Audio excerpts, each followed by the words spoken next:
You're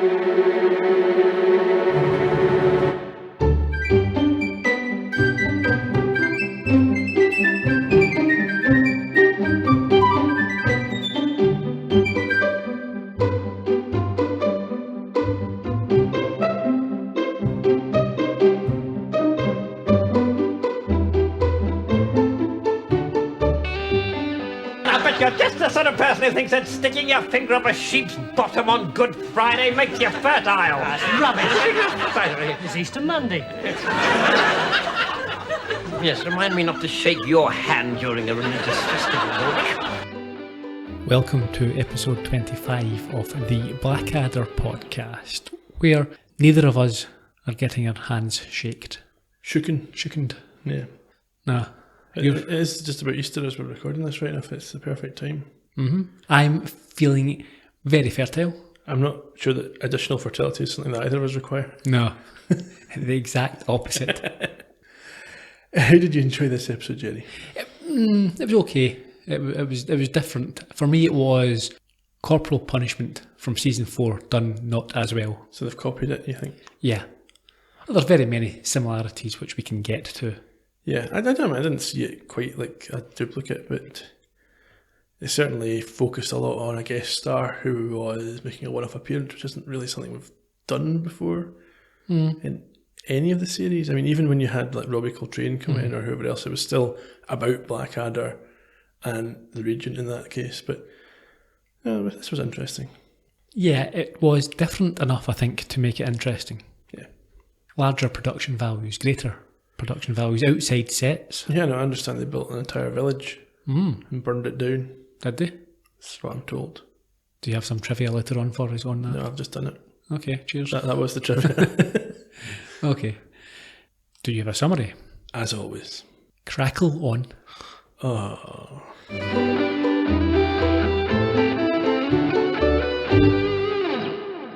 In Witchsmeller Pursuivant, a maddening ailment afflicts King Richard, leaving Harry, Edmund and the Lords to restore order to a kingdom unsettled by rampant plague and mysterious occurrences.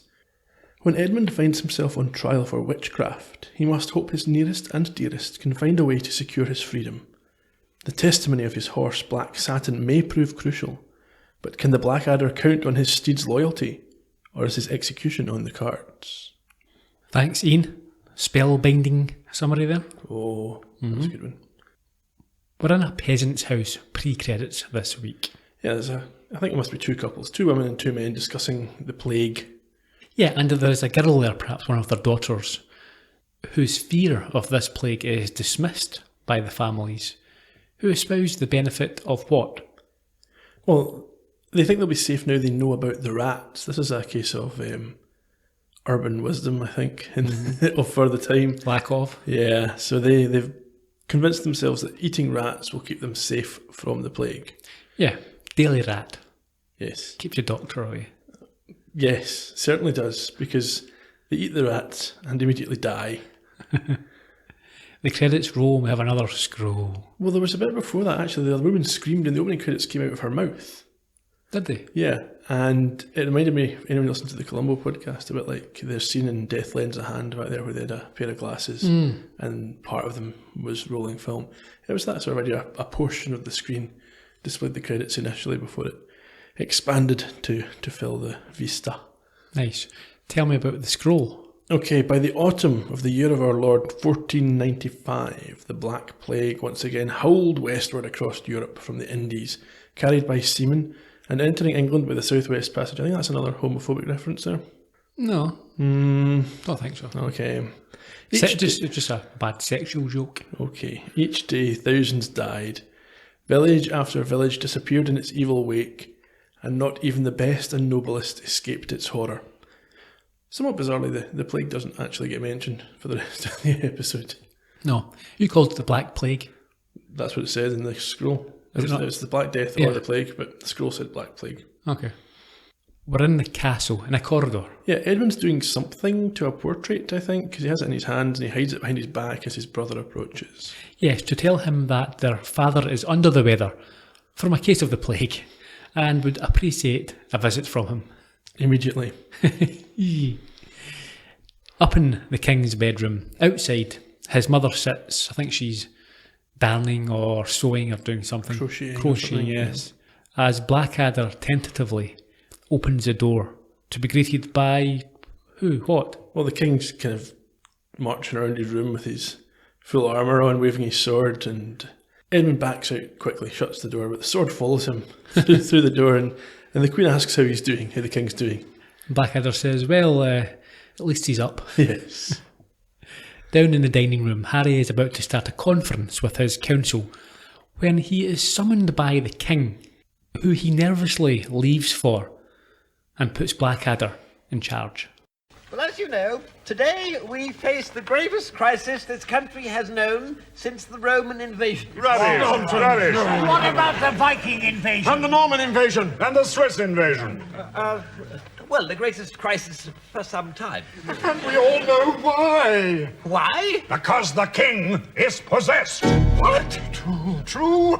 The land is full of omens of bewitchment. What? Only last week in Cornwall, a man with 4 heads was seen taking tea on the beach. And 2 women in Windsor claim to have been raped by a fish. I too have heard such tales. In Harrogate it rained phlegm. And they do say that in Edinburgh the graves did open and the ghosts of our ancestors rose up and competed in athletic sports.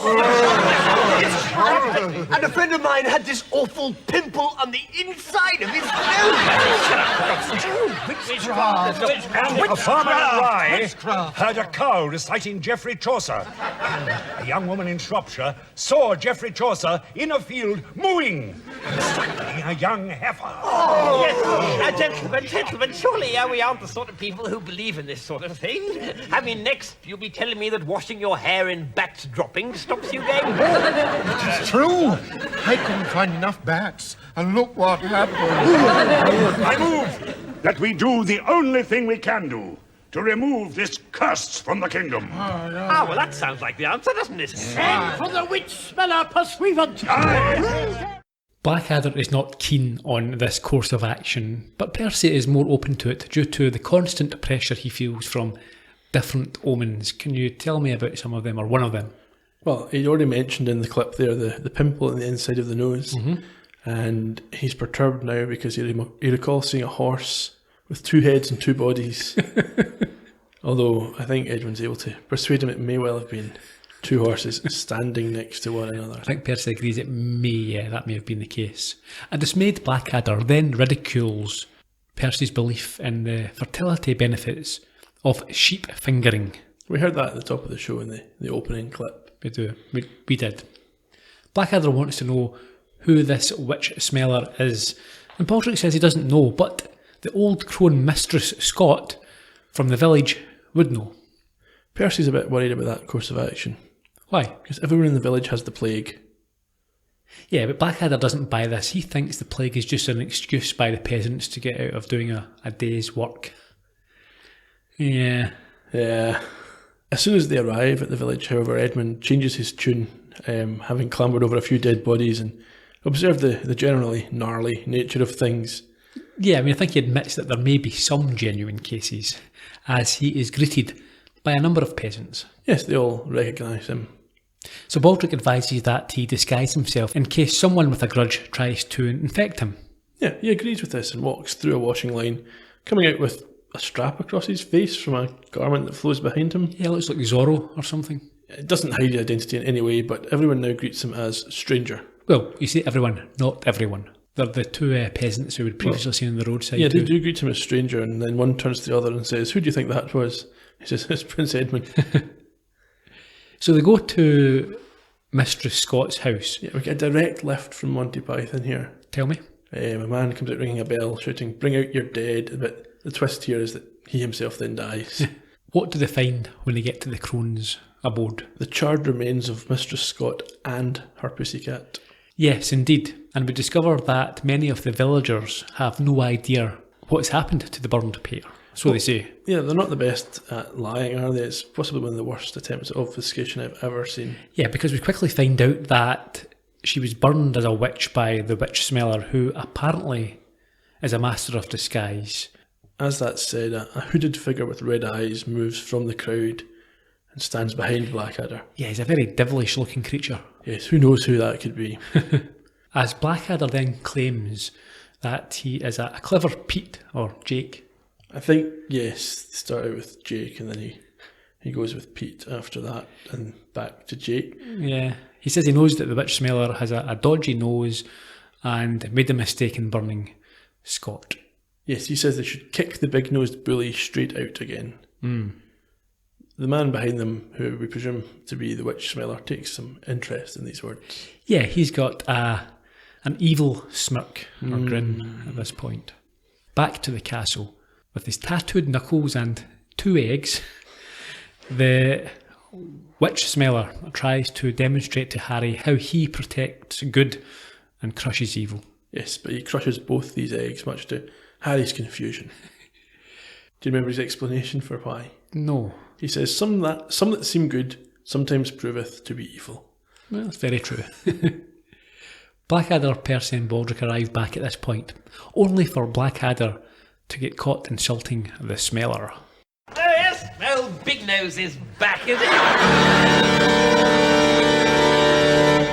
Oh, hello. Delighted to meet you. Why, I'm one of your greatest admirers. Old Big Nose is back. Yes, old Big Nose is back. Is in a terrible state. I was talking to him just now. He's a great admirer of yours as well. Who's this? Old Big Nose. In fact, I was just hearing about your work in Taunton. Imagine that. Every single person in the village having an affair with the same duck. The duck of Taunton was a tragic circumstance. And I hear you very kindly burnt our mistress Scott for us. Oh, yes.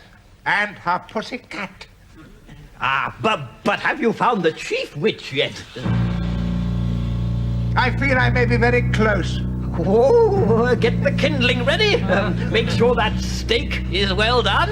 Witchsmeller, my dear. If you do happen to come across someone who's a bit, witchy, how do you prove him guilty? By trial or by ordeal? The ordeal by water. No, by axe. The suspected witch has his head placed upon a block and an axe aimed at his neck. If the man is guilty, the axe will bounce off his neck, so we burn him. If he is not guilty, the axe will simply slice his head off. What a very fair test that is. Would you like to attempt Echoes all of the great booze up line from Beer. Beer. Season 2, yeah, certainly. Of course, if you follow the timeline, Lord Whiteadder and Beer is probably the son of this Blackadder. Apparently so. Interesting one. At this, the Witchsmeller offers Blackadder the chance to take part in a less violent test for demonstration purposes, involving him being blindfolded and then having to pick up either a dagger or a crucifix from a table. Yeah, it seems a simple test. Blackadder doesn't want to, he's not keen on where this is going, but is cajoled into it. And although he takes a sneaky peek from the blindfold, what does the Witchsmeller do? Well, this doesn't seem like a cheat to me. It seems natural that you would mix them up a bit. Yeah. And they would have to choose rather than just remember what side they were on. Yeah. But yeah, he switches them once and Edmund goes straight for the dagger. Aghast, they all step back in the presence of evil as the Smeller advises they burn the witch. Yes, and he tries to persuade Harry to go ahead with this, and Edmund's not happy. He calls the Witchsmeller a quack. Yes, only to have this used against him by the Smeller, who states that it is the Duck of Taunton who lives within him. And at this, Harry calls for him to be tried.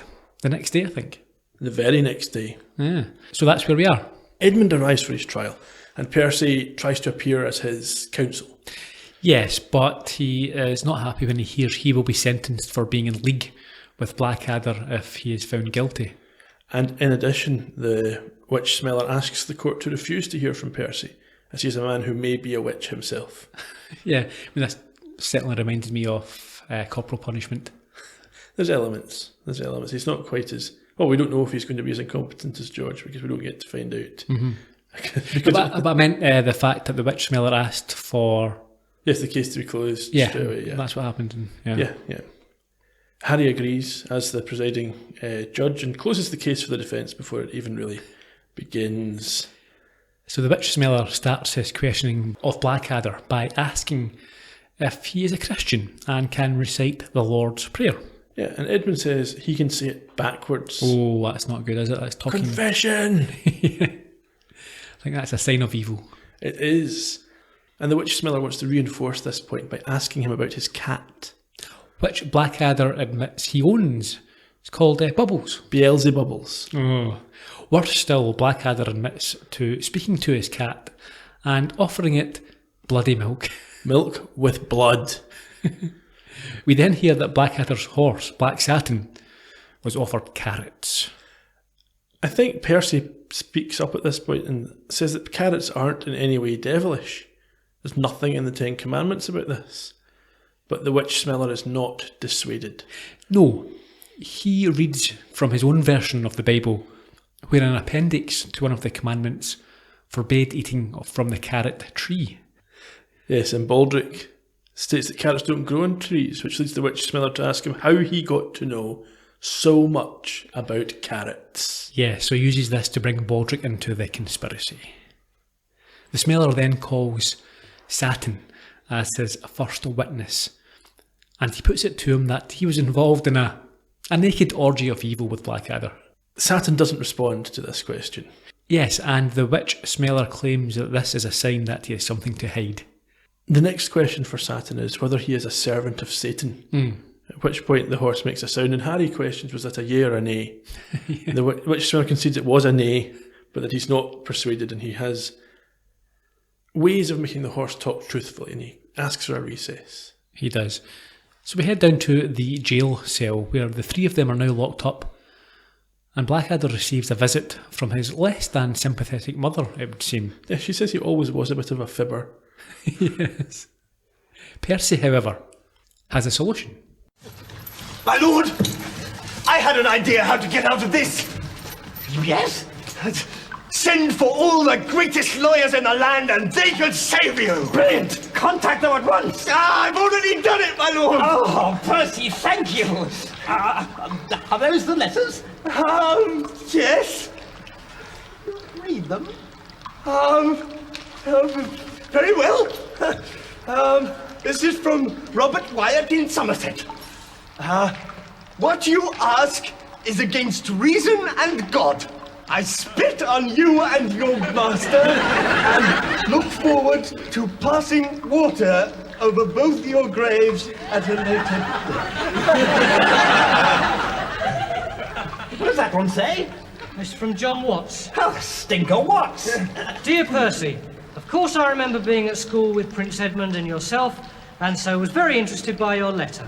Yes? May you both die horribly. Yours, John Watts. Oh, no, I'm doomed! Wait a moment, my lord. I have a cunning plan that cannot fail. Oh, what is it? We get a very unsatisfactory device here, which they, I don't think, really use again, where the guard... In fact, maybe they did. Did they use it in Chains? I can't remember. Anyway, the guards start coming to the foreground and talking while Baldric reveals his plan in the background. I think they discussed their domestic boredom and the clipping of eagles' wings.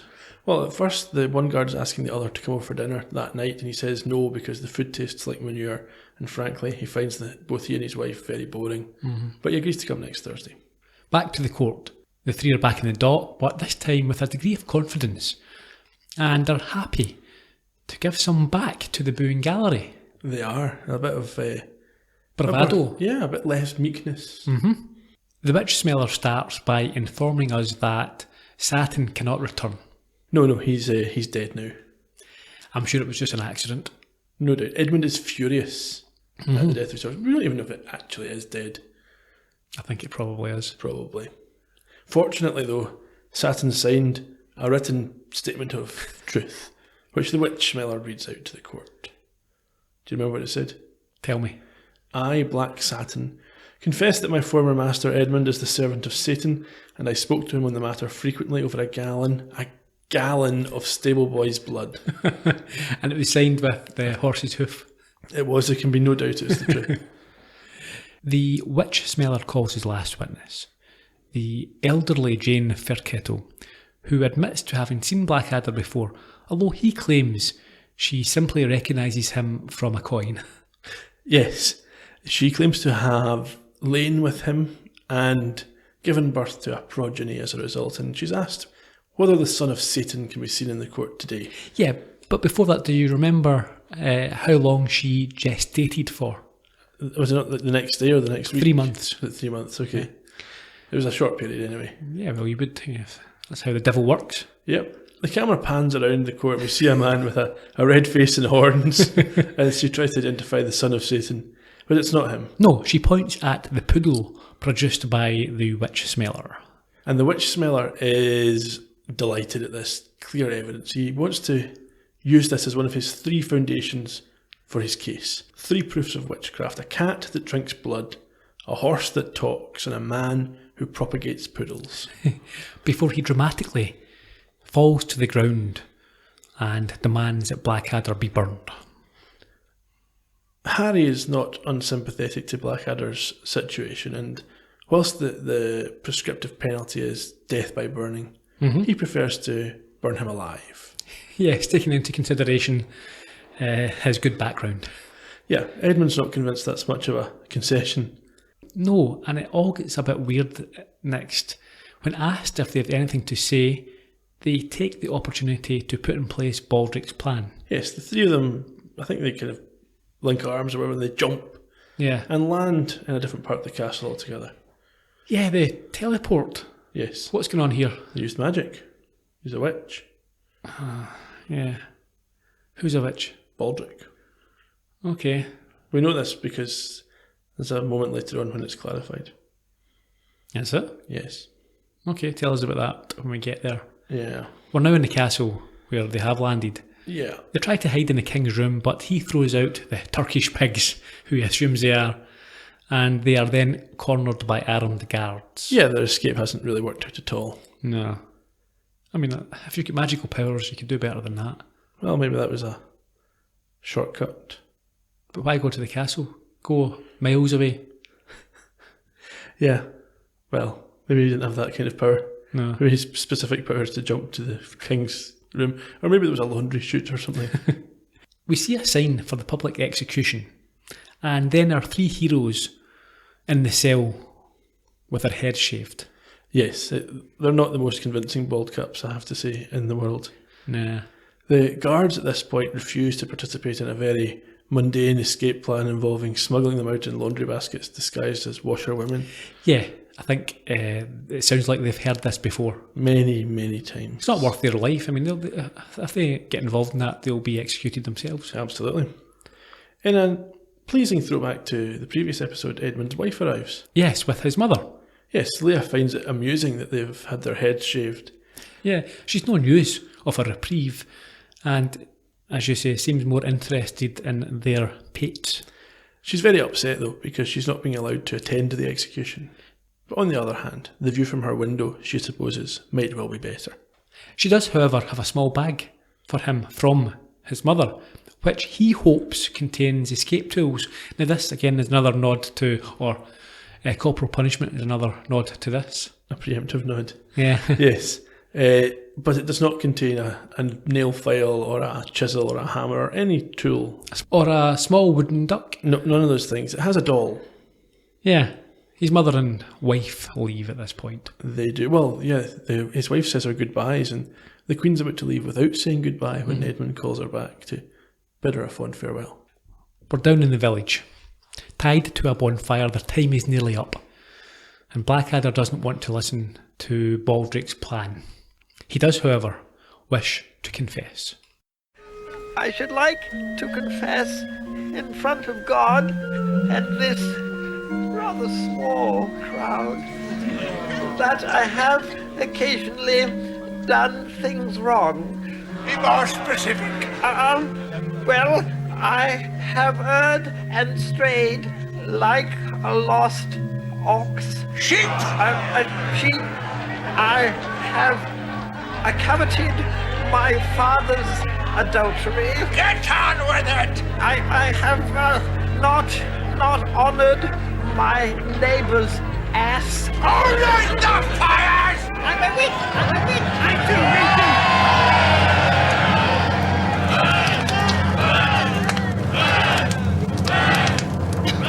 Oh, damn! I'm not even comfortable. Struck with this discomfort, Edmund releases the black doll that he was carrying, and there's a remarkable effect. Yes, it appears to have voodoo qualities as the Witchsmeller now starts to burn himself. Yes, and as he burns, the flames around Edmund, Percy and Baldric die down. And their ropes are miraculously loosened. Yes, and they reflect that this was a close shave. But they thank Baldric, who clearly has no idea what happened. Yeah, so Blackadder clearly thinks Baldric is a witch based on what happened in the court. Okay, but Baldric doesn't. Well, not in this, he doesn't have power to stop this. Why not? It's different magic. Okay. Back up in the castle, a relaxed and now recuperated king comes out from his room to greet his wife, who is still sewing outside, alongside Leah, who is looking down through the window. Yeah, she calls him Uncle Richard, doesn't she? Yeah. He's her father-in-law. Father-in-law, yeah. Yeah. In any event, she tries to tell the story of the day's events, and the Queen interrupts just to reassure the king that everything's fine. Yes, before winking, Bewitched style, at the camera and releasing some terrible CGI stars from her mouth. This shocks Leah, who looks absolutely stunned. Yeah, so she's a witch. In fact, she's credited as a witch in this episode. Is she? Yeah. And the post-credits scene this week is Percy, Baldric and Edmund leaving the castle, shaven-headed, and Percy reflecting, I said you shouldn't have burnt that cat. Yeah. So, did you prefer this week to last time? I have them on about a par. I would say they are maybe, if you split the season into 3 tiers, these 2 episodes are on a tier below the Archbishop, but above the first 2 episodes. Okay. Where do you think the final episode might rank? It might be the worst or the best. Who knows? We'll soon find out. Yes. Any trivia? Yeah, a couple of little things. Starting at the end there on the funeral pyre, the witch burning pyre, when Baldric announces a cunning plan, you can just about make out Edmund shouting, "Oh, fuck off, Baldric." They obviously didn't want that in the final edit. It's kind of replaced by a hasty cough. Mm-hmm. But that was the original recording. That was before they realised this is going to be a catchphrase, I believe. Sure. And they wanted to just leave that. Oh, okay. One other story, Frank Finlay, obviously you'll come to tell us about him. He played the Witchsmeller Pursuivant. At one time on location in Alnwick, I think where the village was, everyone had left. There was a person responsible for making sure everyone was gone. They thought he'd been picked up and headed off to the hotel and was sitting in the lounge relaxing with a brandy when the makeup people came in to tell him that Finlay had been found wandering around the set in his costume trying to find out where the hotel was. Unfortunate. Not how you should treat a guest star. Absolutely not. Okay. As we're on the trivia just now, witches were not burned at the stake in England, unlike in Scotland, they were hung. Oh, okay. And Tony Robinson credits this episode as the one that cemented the "I have a cunning plan" catchphrase. So it's sort of been used before, but I think at this point they realised that they could run with it. Yeah. You mentioned Frank Finlay, who played the Witchsmeller. He died in 2016, aged 89, known for The Pianist, Othello, where he was Oscar, Golden Globe and BAFTA nominated. He was also in Life Force, Wild Geese, Life Begins, The Sins, How Do You Want Me, Bouquet of Barbed Wire and Casanova, amongst other things. I think you mentioned last time, but Natasha King, she played Princess Leia. She only appeared in these 2 episodes of Blackadder and something called Screen 2 in 1985. Is that it? Yeah, we've covered everyone else. Okay. One of the guards played the commanding officer in corporal punishment in the firing squad. Yeah, and those shouted. And those 2 guys in the village were, I think, the same ones from this path a couple of Kieran episodes ago. Abel, I think, yeah. Did you have a favourite line? I did. I enjoyed the 2 horses' heads and bodies. I think mine was Robert Wyatt's letter about their request being against reason and God, and him spitting on them and looking forward to passing water over their graves at a later date. That was nice. Did I mention 13th of July 1983? That was the original air date. There you go. Okay, next time we have the final episode in Blackadder. Oh, what's that called? The Black Seal. Well, I say the final episode, it's not the final episode at all. Of this series? Of this series, yeah. It's not our final episode either. No, after this we shall have Back and Forth. Yep. And I think we shall have a wrap-up episode. Why not? It seems appropriate. It does. So, until next time. Cheerio. Bye-bye.